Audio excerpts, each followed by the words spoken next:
नमस्कार, कार्यक्रम इमेज विशेषमा स्वागत छ। म सुशीला बस्नेत। दर्शकवृन्द, यति बेला हामी कोरोना भाइरस महामारीको दोस्रो चरणसँग जुधिरहेका छौँ। विश्वलाई नै आक्रान्त बनाउँदै आएको यो भाइरससँग नेपाल पनि अछुतो रहन सकेन। यसै कारण अहिले सम्पूर्ण क्षेत्र ठप्प प्राय रहेको छ। कोरोनाकै कारण नेपाली चलचित्र क्षेत्र पनि नराम्ररी थलिएको छ। आज हामी कोरोना महामारीले चलचित्र क्षेत्रमा पारेको असर, केही दिन अघि सार्वजनिक भएको बजेटले नेपाली चलचित्र क्षेत्रलाई समेटेका कुरा र अन्य केही यसै क्षेत्रसँग सम्बन्धित विषयवस्तुमा कुराकानी गर्नेछौँ। र कुराकानीको लागि आज हाम्रो अतिथि हुनुहुन्छ चलचित्र निर्माता सङ्घका अध्यक्ष आकाश अधिकारी। आकाशजी। हजुर, हेलो आकाशजी, यहाँलाई इमेज विशेषमा स्वागत छ। धेरै धेरै धन्यवाद सुशीलाजी। हजुर, अब अहिले चलचित्र हलहरू पनि बन्द छन्। कोरोना भाइरसले गर्दा नयाँ चलचित्रहरू पनि बन्न सकिरहेको अवस्था देखिँदैन। अहिले निर्माताहरूको अवस्था कस्तो छ? अब अहिले के छ भन्नुहुन्छ भने अब कम्प्लिट यो वर्ल्ड विश्वलाई नै परेको असर हो। त्यसमाथि पनि अब नेपाल हामी टरेर जान्छ कि भन्ने आश गरेका थियौँ, तर पनि फेरि दोस्रो लहरले पनि अहिले झन् अति प्रभावितमा परेका छौँ हामीहरू। गत वर्ष नै हामीलाई चाहिँ राष्ट्र ब्याङ्कले मौद्रिक नीतिबाट अति प्रभावित इन्डस्ट्री भनेर समेटिसकेको हो, तर नेपाल सरकार अर्थ मन्त्रालय अन्तर्गत समेटिन सकेका थिएनौँ। र अहिले फेरि दोस्रो लहरले गर्दाखेरि नि चलचित्र भवन पनि सम्पूर्ण बन्द छ। यो भएकै कुरा हो। अहिले त हामी लकडाउनमा पनि छौँ। त्यसको साथसाथै अर्को समस्या के छ भन्दा निर्माणमा गएका चलचित्रहरू पहिला लास्ट टाइमको लकडाउन हुँदाखेरि हामीले क्यालकुलेसन गरेर डाटा निकालेका थियौँ। 28वटा चलचित्र रिलिजको लागि तयार थियो त्यतिखेर। त्यसपछि गएर अर्को 25-26वटा सिनेमाहरू पोस्ट प्रोडक्सनमा थियो र 10-15वटा सिनेमाहरू सुटमा जानको लागि तयार थियो। गर्दाखेरि 65 to 70 फिल्म अराउन्ड हाम्रो चाहिँ नि डाटामा निस्किएको थियो भने बिचमा लकडाउन खुलेपछि फेरि छायाङ्कनमा रहेका सिनेमाहरूले केही छायाङ्कन कम्प्लिट गरे र पोस्ट प्रोडक्सनमा आए र केही पोस्ट प्रोडक्सनमा रहेका सिनेमाहरूले सेन्सर सर्टिफिकेट पनि लिए र उनीहरू छायाङ्कन के अरे प्रदर्शनको लागि तयारी भएर बसे। अहिलेको आँकडामा हेर्ने भने झन् 50-60वटा 40-45वटा फिल्महरू रिलिजको लागि तयार छन् र त्यसै गरी अन्य सिनेमाहरू तयारी भए अवस्थामा बसेका छन्। र अहिले निर्माण पक्ष निर्माताहरूले झन्डै तपाईँको 1 अर्ब 50 लाख बराबरको 50 करोड बराबरको 1.5 अर्बको भनौँ न लगानी गरेर फ्रिज भएर बसेको अवस्था छ। त्यसले गर्दा नि चलचित्र निर्माताहरूलाई ठुलो समस्या छ। कारण के छ भन्दाखेरि कति ब्याङ्किङका लोनबाट छन् र कति हाते सापटीबाट गरिरहेछन्, कतिले कहीँबाट कसैले प्राइभेट सेक्टरबाट लोन लिएर हुन्छ कि फाइनेन्सबाट लोन लिएर हुन्छ कि त्यसरी पनि सिनेमाहरू बनिरहेका हुन् र त्यसले गर्दा त्यो पैसा फ्रिज हुन जाँदाखेरि अब यो विषम परिस्थितिमा उनीहरूले लोनका कुराहरू छन्, ब्याजका कुराहरू छन्, कसरी टार्ने कसरी चल्ने भन्ने यो सङ्कट हामी निर्माताहरू आएको छ। र त्यसै गरी यस्तै खालको अझ यो भन्दा समस्या सिनेमा भवनहरूलाई पनि छ, किनकि सिनेमा भवनहरूले पनि अधिकांश सिनेमा भवनहरूले लोन लिएर नै उहाँले आफ्नो व्यवसायलाई अगाडि बढाउनु भएको थियो, सिनेमाको व्यवसायलाई, भवनको व्यवसायलाई। त्यसले गर्दाखेरि अहिलेको के छ भने यो तनावमा छौँ कि हामी कहाँबाट कताबाट कसरी राहत मिल्ला, राज्यले कसरी प्याकेज ल्याउला भन्ने नैमा छौँ। र त्यसै अन्तर्गत अहिले म उद्योग वाणिज्य महासङ्घको केन्द्रीय सदस्य, त्यसले गर्दाखेरि नेपाल चलचित्र क्षेत्रबाट मैले प्रतिनिधित्व गरेको छु भने हामीले बजेट आउनु पूर्व गत वर्ष पनि र यस वर्ष पनि बजेट आउनु पूर्व तत्काल कोभिडबाट बाँच्नको लागि राहत खालको प्याकेज हुनु पर्यो र लङ लास्टिङ चलचित्र क्षेत्रलाई इन्टरटेनमेन्ट उद्योगलाई माथि लैजानलाई के कस्ता प्याकेज अथवा के कस्ता बजेटले समावेश गर्नुपर्छ भन्ने कुराहरू लगेर दिएका थियौँ हामीले। हजुर आकाशजी, त्यसमध्येबाट केही समेटिए, केही मात्र। हजुर, यहाँले पनि भन्नुभयो, यहाँ त उद्योग वाणिज्य महासङ्घ पनि हुनुहुन्छ। यो अहिले 2079-80 को बजेटले चलचित्र क्षेत्रमा पनि धेरै सुखद रह्यो भनेर पनि भनिएको छ। तपाईँहरूका के कुराहरू चाहिँ अहिलेको बजेटमा समेटिएका छन्? अब यसले गर्दा चलचित्र क्षेत्रमा आगामी कार्यक्रमहरू चाहिँ समेटिन्छन् भनेर यहाँहरू विश्वस्त कतिको हुनुहुन्छ? अब हामीले के छ भन्दाखेरि लास्ट इयर पनि केही कुराहरू आए र यसपालि किन भन्दाखेरि यो विषम परिस्थितिमा ठुलो देशमा सङ्कट आइरहेको बेलामा धेरै पोइन्ट्स हामीले बुझाएका थियौँ। त्यो मध्येबाट केही समावेश हुँदाखेरि पनि हामीले चाहिँ राम्रो हो भनेर हामी भनेका हौँ। किन भन्दाखेरि पोइन्टै नआउला भन्ने डर थियो। तर यसमा के आएको छ अहिले भन्दाखेरि चलचित्र निर्माता अनि प्रदर्शनहरूको लागि चाहिँ अहिले के छ भन्दाखेरि जति पनि हामीले चाहिँ नि दोस्रो र तेस्रो मुलुकबाट आयात गरिने जुन भन्सार छ त्यसलाई चाहिँ नि हामीले जुन के अरे जुन आयात गर्छौँ ती इक्विपमेन्ट्सको सबैको भन्सार छुट दिएको छ राज्यले। एउटा सुविधा त्यहाँबाट सुरुवात भएको छ भने अर्को चाहिँ उद्योगलाई अब जति पनि आयकरको कुरा छ नेपाल फिल्म इन्डस्ट्री नेपाली यो उद्योगको लागि चाहिँ हामीले चाहिँ नि जम्मा 1% आयकर बुझाउनु पर्ने भन्ने कुरा आएको छ। यो पनि पोजिटिभ कुरा हो। र चलचित्र भवनले बन्द भएर बस्दा पनि डिमान्ड शुल्कका कुराहरू बत्ती बिजुलीको डिमान्ड शुल्कको कुरा बुझाउनु पर्थ्यो जुन कुरा त्यसलाई पनि छुट राज्यले। तर त्यहाँनिर प्रश्न के छ भन्दाखेरि हाम्रो माग चाहिँ नि जति 2 वर्षबाट जुन बन्द भएर सिनेमा भवनहरू ती बन्द भएर बसेको अवधिभरिको डिमान्ड शुल्क छुट हुनुपर्छ भन्ने हो। तर अहिले क्लियर आएको छैन डिमान्ड शुल्क छुट भनेको छ यही लकडाउन भरिको भनेको हो या त्यो भन्दा पहिलाको हो भन्ने कुरा हामीले क्लियर हेर्नै बाँकी छ। अर्को कुरा मौद्रिक स्थितिले अति प्रभावितमा गत वर्ष समेटिसकेको थियो हामीलाई र यस वर्ष पनि के आएको छ भन्दाखेरि 5%मा पुनर्कर्जा दिने भन्ने कुरा आएको छ। त्यो पुनर्कर्जालाई हाम्रो माग चाहिँ के रहनेछ भन्दाखेरि चाहिँ फेरि एउटा नयाँ कर्जा पनि दिनुपर्ने हुन्छ। अन्य फिल्म इन्डस्ट्रीको व्यक्तिहरूले त्यही सहुलियत 5% ब्याज दरमा अर्को सहुलियत नयाँ व्यक्तिले इन्डस्ट्रीको व्यक्तिले चाहेको खण्डमा पनि कर्जा पाउनुपर्छ भन्ने कुरा पनि हामीले लिएर गएका छौँ। र अर्को कुराहरू जस्तै कम्पनी रिन्युको कुराहरू थिए त्यसमा लाग्ने कम्प्लिट दस्तुरहरूलाई सरकारले मिना गरेको छ। अटोमेटिकली कम्पनीहरू रिन्यू भएर जाने भन्ने कुरा ल्याएको छ। यो कुरा पनि राम्रो कुरा हो। र अर्को कुरा मङ्सिरसम्म हामीले यदि जसले तिर्नु पर्ने छ आयकरदेखिका कुराहरू त्यो तिरेको खण्डमा 50% छुट दिने भन्ने कुरा छ। एक त मङ्सिरसम्म टाइम पनि दिएको छ र छुट दिने भन्ने कुरा पनि ल्याएको छ। यी कुराहरू पोजिटिभ आए र हामीले यसैलाई स्वागत गरेको। र सेकेन्डरी कुरा हाम्रो माग के थियो त भन्दाखेरि तत्काल यो पेन्डेमिकबाट बचाउनको लागि कोभिड-19बाट जुन समस्या छ त्यसबाट बचाउनको लागि चाहिँ हामीले यो जुन पेन्डिङ भएर बसेका सिनेमा छन् जबसम्म यो सिनेमा एउटा सेक्योर हुँदैन कि मैले सिनेमा रिलिज गरेपछि मेरो लगानी उठ्दैन भनी कसरी रिलिज गर्ने सिनेमा जबसम्म रिलिज हुँदैन सिनेमा भवनले कसरी सञ्चालन हुन्छ र जबसम्म सिनेमा रिलिज भएर यदि राज्यले हामीलाई 20% ग्यारेन्ट गरिदियोस् हाम्रो 80% निर्माताले आफै रेस्पोन्सिबिलिटी लिन्छौँ र हाम्रो लगानीको 20% मात्रै राज्यले चाहिँ हामीलाई ल ओके यो ग्रान्ट भयो तपाईहरुलाई भन्ने खालको एउटा अधारा आइदिएदेखि हामी सिनेमा रिलिज गर्न तयार छौँ भन्ने हाम्रो साथीहरूको निर्माता सङ्घको यो हाम्रो धारणा हो। त्यसकारणले हामीले राज्यसँग मागेका थियौँ कि चलचित्र विकास बोर्ड नेपाल सरकारको मातहतको निकाय हो र चलचित्र विकास बोर्डमा प्रत्येक निर्माताले स्वेच्छाले फर्म भरेको छ कि मेरो सिनेमाको बजेट कति हो भनेर। त्यसकारणले त्यही अन्तर्गत 20% राज्यले सब्सिडाइज अथवा ग्रान्ट गरिदिने भने हामी 80% रिस्क लिएर सिनेमा रिलिज गर्न तयार छौँ भनेर भन्ने कुरा तयार भएर बसेको निर्माताहरूको छ भने त्यस्तै गरी छायाङ्कनमा जाने नयाँ सिनेमा सुटिङ गर्न जानको लागि पनि यो पेन्डेमिकको कुराले के आउँछ त भन्दाखेरि हाम्रो बजेट हिजोको भन्दा बढ्छ। हिजो 50 दिनमा सुटिङ सक्थ्यौँ भने आज हामीलाई 100 दिन अथवा 80 दिन लाग्न सक्छ। हाम्रो बजेट बढ्छ। त्यसकारणले राज्यले 20% हाम्रो बजेटको हामीलाई चाहिने सब्सिडाइज अथवा ग्रान्ट गरिदिनु भने हामी 80% को रिस्क लिएर यो फिल्म इन्डस्ट्रीलाई नेपाल फिल्म इन्डस्ट्री भनेको चलचित्र क्षेत्र भनेको मात्र एउटा इन्टरटेनमेन्ट होइन किनकि यसले कला संस्कृति वेशभूषा त्यसै गरी एउटा पर्यटन क्षेत्रलाई समेत यसले चाहिँ टेवा दिने भएको हुनाले यो इन्डस्ट्रीलाई बचाइराख्नुपर्छ जोगाइराख्नुपर्छ। यी धेरै कुराहरू यसको साथसाथै सरकारले विनियोजन गरेको यो बजेटले चलचित्र क्षेत्रका सबै पक्षलाई कतिको समेटेको छ?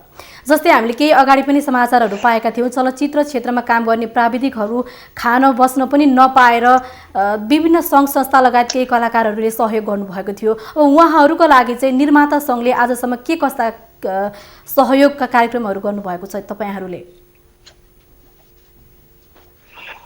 कस्तो छ भन्दाखेरि नेपाल चलचित्र निर्माता सङ्घ एउटा चलचित्र निर्माण हुने छाता सङ्गठन भित्रको संस्था हो।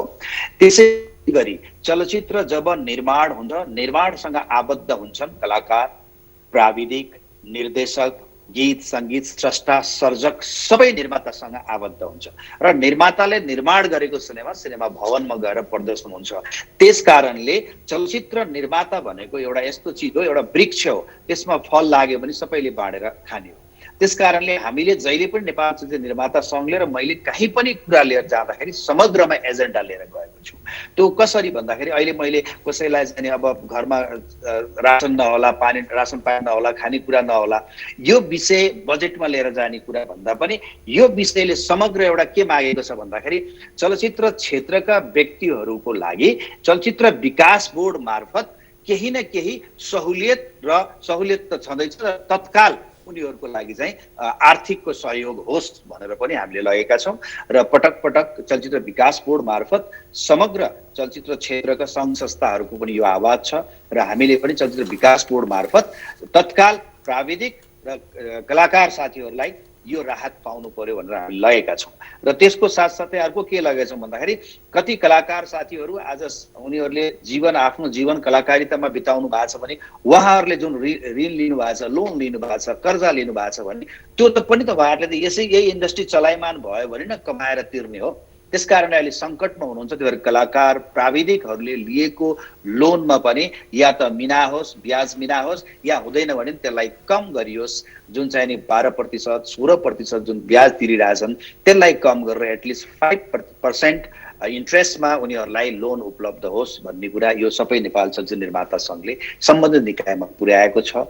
र त्यसबाट जुन 5% लोनमा अब इन्ट्रेस्टमा लोन दिने भन्ने कुरा जुन आएको छ, हाम्रो माग के छ भने एउटा कम्पनीलाई मात्रै नभएर यस इन्डस्ट्रीमा आबद्ध नेपाल सरकार अन्तर्गतको चलचित्र विकास बोर्डले भेरिफाई गरेको व्यक्ति विशेषलाई पनि यो सुविधा प्राप्त होस् भन्ने हाम्रो माग छ।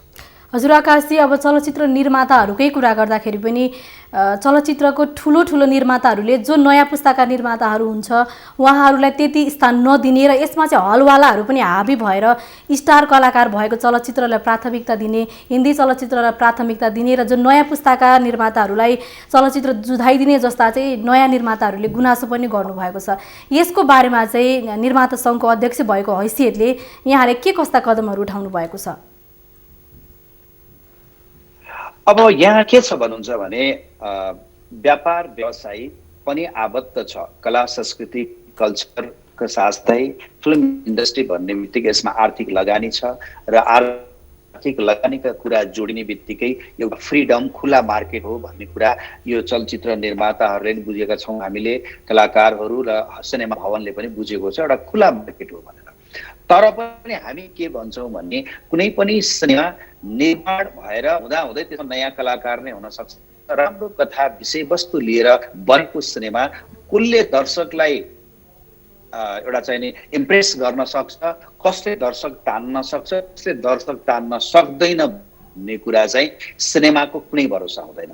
त्यसकारणले नयाँ सिनेमा, नयाँ स्टार कास्टका नयाँ निर्माता निर्देशकले बनाएका सिनेमा पनि सुपरहिट भएका रेकर्ड छन्, चल्छन् र राम्रो स्टार कास्टले बनेका सिनेमा पनि नचलेको रेकर्ड पनि हामीसित छ। त्यसकारणले एउटा खुल्ला बजार भएको कारणले के हुन्छ त भन्दाखेरि आफ्नो सिनेमा कुनै पनि एउटा वस्तु जब हामी प्रडक्ट गर्छौँ, उत्पादन गर्छौँ भने त्यसको प्रचार प्रसार, त्यसको क्वालिटी ध्यान दिने, त्यसको कथा विषयवस्तुमा अथवा त्यसको क्वालिटीमा ध्यान दिने भनेको हाम्रो रेस्पोन्सिबिलिटी हो। यदि हामीले राम्रो सिनेमा बनाएर लिएर गएछौँ भने दर्शकले मन पराइदिनु भएको छ र हुनसक्छ पहिलो दिनमा थोरै हल पाए पनि यदि चल्दै गयो भने त्यसपछि त्यसको स्क्रिन बढ्दै गएको रेकर्ड पनि छ। र कता हो तपाईँले भन्नुभएको प्रश्न कहीँ कता सत्य पनि छ। कहिले कहिले के हुन्छ भने ठुलो विदेशी सिनेमाहरू आइदिँदाखेरि नेपाली सिनेमाहरू मारमा परेको यथार्थ पनि छ, तर सबै सिनेमा होइन, केही सिनेमाहरू त्यो मारमा नै परेको छ। त्यस कारणले हामीले चाहिँ के छ भन्दाखेरि खुल्ला बजार, खुल्ला प्रतिस्पर्धा भएको कारणले पनि हामीले अहिले सिनेमा रिलिज गर्दै, अब आज 2 वर्षबाट त हामी अब बन्दै लकडाउनमै छौँ, 1.5 वर्षबाट, तर त्यो भन्दा पहिला पनि हामीले सिनेमा रिलिज गर्नु पर्यो भने नेपाली कुन कुन सिनेमा आइरहेछ, इङ्ग्लिस कुन कुन आइराखेको छ, हजुर। त्यसै गरी भारतीय हिन्दी सिनेमाहरू कुन कुन आइरहेछन्, सबै चिजको च्यानल मिलाउनु पर्ने यो ह्यासल, यो हेडेक चाहिँ हामीलाई अवश्य पनि छ।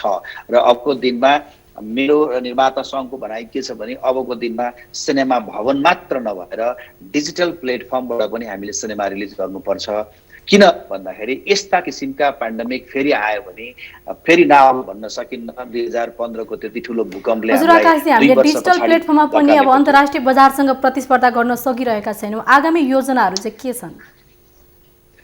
योजनाहरू मैले पूर्ण रूपमा योजना लिएर गएको छु। सम्बन्धित निकायसँग पुर्याइकन पनि पास पनि भइसकेको छ। तपाईँहरूले पनि सुनिसक्नुभयो होला। कारण के हो भन्दाखेरि म पोइन्टमा आउँछु। डिजिटल प्लेटफर्म भनेको अहिले विश्वले मानेको डिजिटल प्लेटफर्म भनेको सिनेमा रिलिज गर्नको लागि एउटा नेटफ्लिक्स हो, अर्को एमाजोन हो। र यो दुईटालाई रिलिज गर्नलाई के हुन्छ त भन्दाखेरि यिनीहरू पे पर भ्यू सिस्टम होइन, यिनीहरू मेम्बरसिप सिस्टम हो। त्यसकारणले नेपालका जनसङ्ख्या 40 देखि 50% ले नेटफ्लिक्स र एमाजोन हेरे तापनि उनीहरूको रिकर्डमा नेपालमा मेम्बर छ भन्ने कुरा रिकर्डमा छैन। किनकि हामीले विदेशमा बसेका आफन्त अथवा पैसा पठाएर विदेशबाट खुलेका एकाउन्ट र आइडीबाट हामीले सिनेमा हेरिरहेको थियौँ।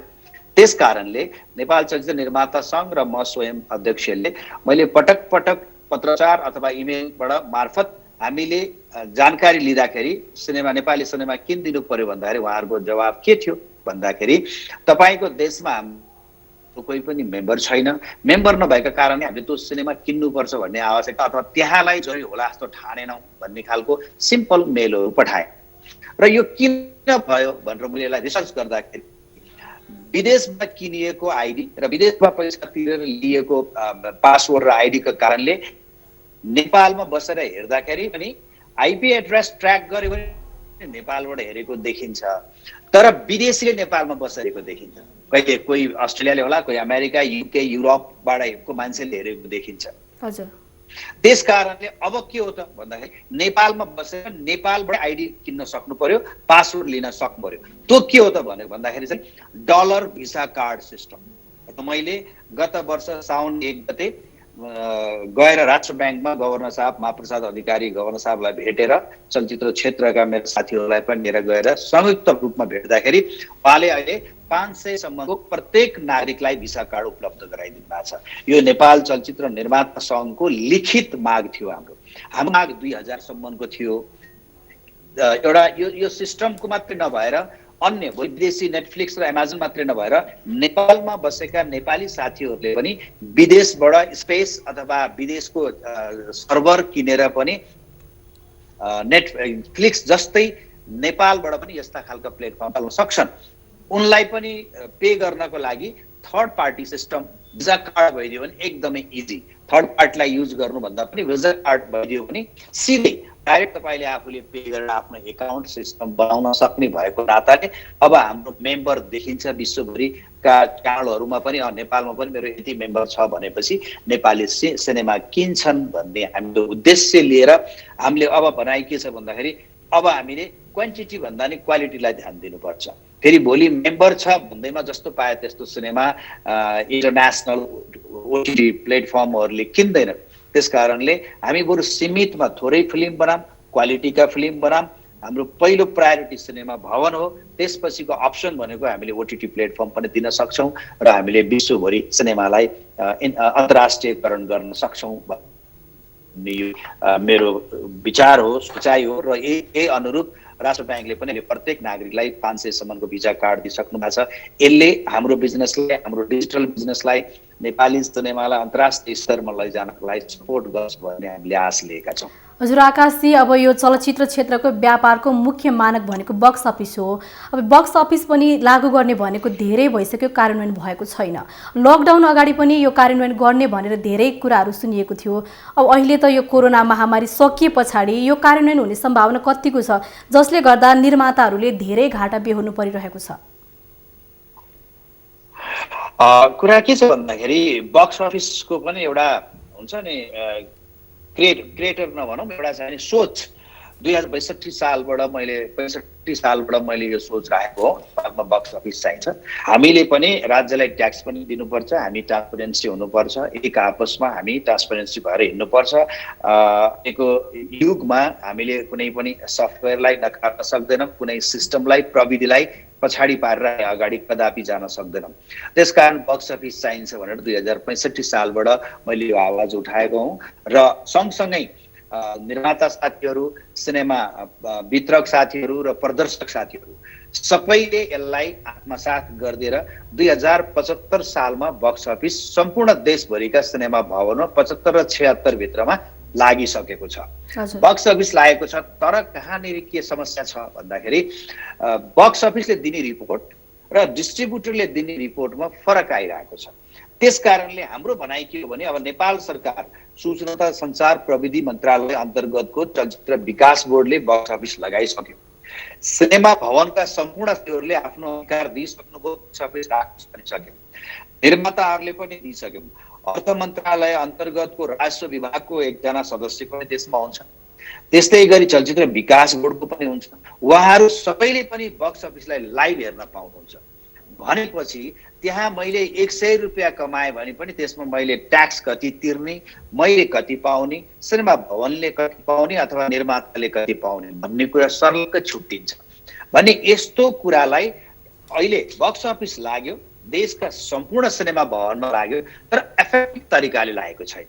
कारण के हो त भन्दाखेरि कुनै पनि नयाँ चिज ल्याउँदाखेरि, ठुलो भोल्युममा ल्याउँदाखेरि समस्याहरू अवश्य पनि आउँछन्। त्यसकारण हामी राज्यलाई के भनेका छौँ भने तपाईँले एउटा सहज रूपमा राम्रो तरिकाले सिस्टमलाई अपग्रेड गर्नुपर्छ या कुन रूपले गर्नुपर्छ, तपाईँहरूले सिस्टमलाई अपग्रेड गर्नुहोस्। हामी राजस्व तिर्न तयार छौँ, निर्माता पनि सिनेमा भवनले पनि ओके गरेर नै आफूले बक्स अफिस राखेको छ। त्यसले गर्दा अबको कमी कमजोरी भनेको राज्यको र सरकारको हो, यसमा निर्माताको र सिनेमा भवनको कमजोरी छैन। किनभने हामीले दिनुपर्ने अथोरिटी, हाम्रो ताला चाबी हामीले पासवर्डको माध्यमबाट उहाँलाई दिइसकेका छौँ। उहाँहरूले सशक्त बक्स अफिस बनाउनु पर्यो, निर्माता, सिनेमा भवन, वितरकको बिचमा ट्रान्सपेरेन्सी गराइदिनु पर्यो र जो राजस्व नेपाल सरकारले तोकेको छ त्यो राजस्व उहाँहरूले हामीबाट लिन सक्नुहुन्छ। तर त्यसको लागि उहाँहरूले अपग्रेड सामान ल्याइदिनु भयो, करोडौँ रुपियाँ कति खर्च गर्नुभयो, नेपाल सरकारले गर्यो, त्यो गरेर सामान भवनमा लगेर राखिदियो, सफ्टवेयर पनि राखिदियो, हार्डवेयर पनि राखिदियो, तर सशक्त भएन भने त्यो युटिलाइज कुनै काम हुँदैन। त्यस कारणले त्यसको कमी कमजोरी के हो त्यसलाई केलाउने र यथाशीघ्र त्यसलाई चाहिँ नि सशक्त बनाएर लैजाओस् भनेर हाम्रो तर्फबाट बक्स अफिसमा कुनै कमजोरी छैन। कमजोरी छ त नेपाल सरकारको। हजुर अधिकारीजी, अब निर्माता सङ्घलाई सरकारले कसरी हेरेको छ र अब यो संस्थालाई थप मजबुत बनाउन सरकार कतिको सकारात्मक देखिएको छ? डेफिनेटली पनि सरकारलाई मैले बारम्बार मेरो निर्माता साथीहरूलाई आजभन्दा केही वर्ष अगाडि पनि राख्दै आएको हुँ। किनकि अबको युग भनेको एउटा चाहिँ नि इन्टरनेटको जमाना हो र एउटा सफ्टवेयरबाट चल्ने जमाना आइसकेको छ। त्यसले गर्दाखेरि जसरी राज्यले भोलि राजस्वमा चारैतिरबाट चुहावट नहोस् भनेर उसले वर्षे नै सोचेको छ, सफ्टवेयर अपडेट गरिरहेको छ भने हामीले चाहिँ सफ्टवेयरभित्र अथवा चाहिँ हामी बक्स अफिसभित्र बाँधिनुपर्छ, हामीले नि राजस्व तिर्नुपर्छ राज्यलाई भन्ने पोजिटिभ धारणाले नै फिल्म इन्डस्ट्री, नेपाल चलचित्र निर्माता सङ्घ अगाडि बढेको हो। त्यसै अनुरूप यो बक्स अफिसका कुरादेखि सबै कुराहरू ल्याएर हामीले अगाडि पनि राख्दै गयौँ नेपाल सरकारको अगाडि। र अहिले सरकारको धारणा पनि यो छ कि चलचित्र विकास बोर्ड मार्फत नेपाली चलचित्र निर्माताहरूलाई के कस्ता गाह्रा अप्ठ्यारा छन्, सिनेमा भवनलाई के कस्ता गाह्रा अप्ठ्यारा छ भनेर हामीलाई प्रश्न र सोध्ने, कसरी अपडेट हुन सक्छ भन्ने कुरा त आइरहेको छ। तर चाहिँ त्यो इफेक्टिभ तरिकाले चाहिँ अगाडि बढेको चाहिँ अहिलेसम्म हामीले पाएका छैनौँ। त्यो चाहिँ अगाडि बढोस् र त्यसलाई त्यो भन्ने चाहिँ म राख्न चाहन्छु। र त्यसको साथसाथै अर्को कुरा के म जोड्न चाहन्छु भने अहिले को विषम परिस्थिति भनेको अहिले कोभिडबाट कसरी बस्ने हो। अहिले बजेटमा हामीले के कुरा लग्यौँ त्यसमा धेरै पोइन्ट्सहरू थिए।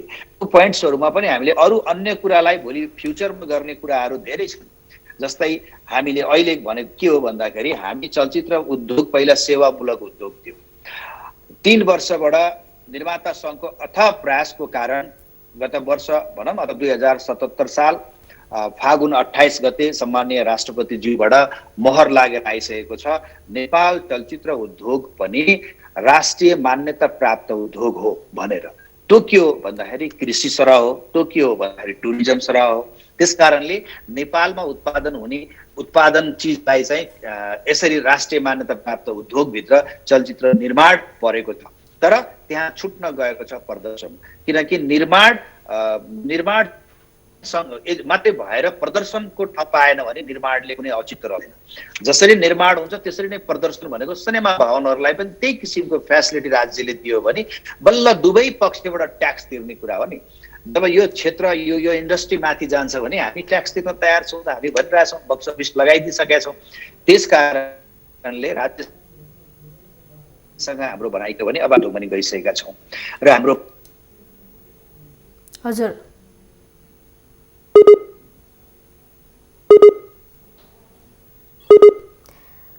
हजुर आकाशजी हामीलाई सुनिरहनु भएको छ? विभिन्न राष्ट्रमा छरिएर म तपाईँलाई सुनिरहेको छु। हजुर आकाशजी, अब हामी कार्यक्रमको अन्त्यतिर पनि आइसकेका छौँ। हामीसँग समय छोटो छ र अन्त्यमा मैले तपाईँलाई एउटा के सोध्न चाहेँ भने तपाईँ निर्माता सङ्घको अध्यक्षमा आइसकेपछि तपाईँको नेतृत्वमा के कुराहरू परिवर्तन भए र अब के कुराहरू गर्न बाँकी छन्? ओके, थ्याङ्क यू एकदम राम्रो प्रश्न राख्नुभयो। जब म आइसकेपछि के भयो भने झन्डै 54 वर्ष 55 वर्षको आयु भएको फिल्म इन्डस्ट्री हो। हामी एउटा सेवामूलकमा थियौँ, कहिले पनि बजेटले हामीलाई समेट थिएन।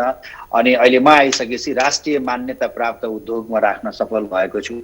अहिले भनेको यो नेपाल फिल्म इन्डस्ट्री भनेको राष्ट्रिय मान्यता प्राप्त उद्योग हो। नेपाल सरकारको पनि दायित्व हुन्छ अब यसलाई माथि लैजानको लागि। त्यसै गरी हामी भारतमा गएर सेन्सर गर्न जाँदाखेरि 2 महिना 3 महिना लाग्थ्यो र हामीले 1.5 लाख 2 लाख आइसीसम्म खर्च गरेर सेन्सर गर्नु पर्थ्यो। म पटक आफ्नो पैसाले भारतमा गएर सेन्सर बोर्डसँग त्यहाँको चाहिँ मिनिस्ट्रीसँग मिटिङ गरेर अहिले अनलाइनबाट भेट लिन सकिन्छ। सिनेमा पठाउनुहोस्, सिनेमा सेन्सर भएर आउँछ विदिन पिक्समा। त्यो पनि कारण के थियो भन्दाखेरि भारतबाट आएको सिनेमा बिहिबार आउने शुक्रबार सेन्सर हुन्थ्यो तर हाम्रो सिनेमा थिएन। अझ भन्ने भने 31 अगस्त 1992 मा भारतको संविधानमा नेपाली भाषाले 16औं स्थान पाएको छ, तर पनि उनीहरूले हाम्रो भाषा बुझ्थेनन् र हिन्दीमा ट्रान्सलेट गर्नु पर्थ्यो। अब त्यो सबै सिस्टम हटाइदिएको छु मैले, अनलाइनबाट हुन्छ र यसरी चाहिँ सेन्सर हुन्छ।